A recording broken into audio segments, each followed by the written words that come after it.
Well, one of the things athletes have to realize, regardless of what level you're competing at, people are watching you, whether it's your parents, whether it's family members, whether it's other parents. They're always watching you, and you have a lot to contribute, and I don't think athletes value that enough.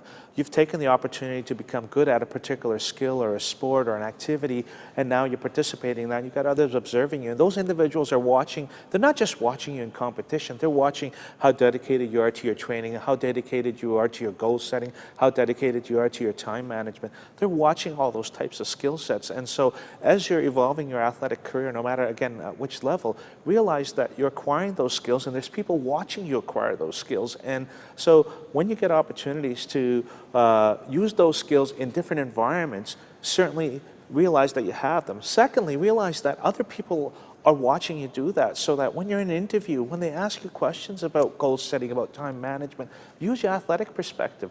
One of the greatest things athletes have is all those intangible skills that you learn while you are an athlete. And so create those connections. And this becomes a wonderful opportunity for athletes throughout this entire province, throughout this entire country. Regardless of what city, town, or municipality that you live in, you acquire those skill sets, and you're going to be able to use those skill sets to further your own personal endeavors, whether it's on the athletic field of play, whether it's in the classroom, whether it's in a professional environment, or whether it's in a volunteer capacity, but you're going to take the opportunity to do that. And ultimately, you're contributing back to the community at large. And so there's a significant value. And I think sometimes as athletes, we don't recognize that, and we don't really see that as a skill we acquire, just like we acquire skills in sports. So certainly one of the advices I have for the athletes is, as you're creating those connects, make sure that you're maintaining those contacts, but realize what you're providing them or what you're exhibiting to other individuals, and it'll come in really, really handy when you are in that job interview, when you are looking for a volunteer opportunity,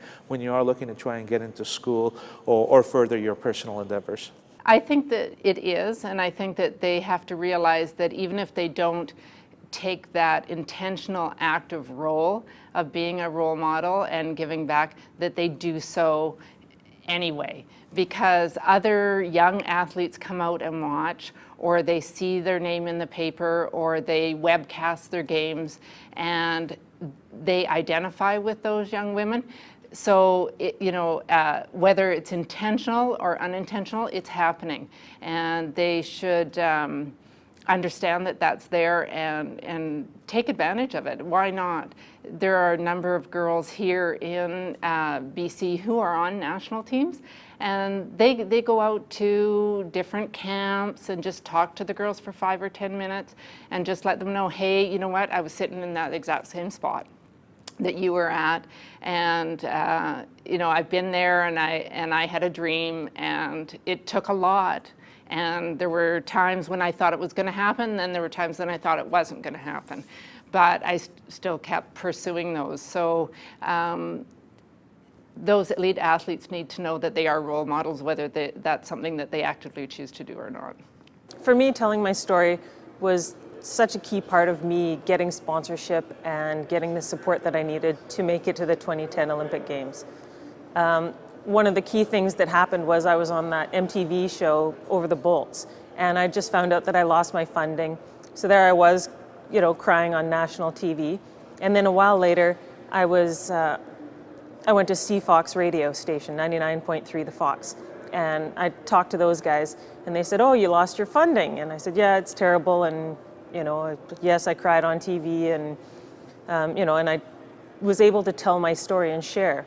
And Kin's Farm Market, one of the local Richmond businesses, and they're sort of throughout the Lower Mainland, they came forward and they called me, and they had a great idea that not only engaged the community, but would really help me out. So they started selling bags for $1, those reusable grocery bags with me on it.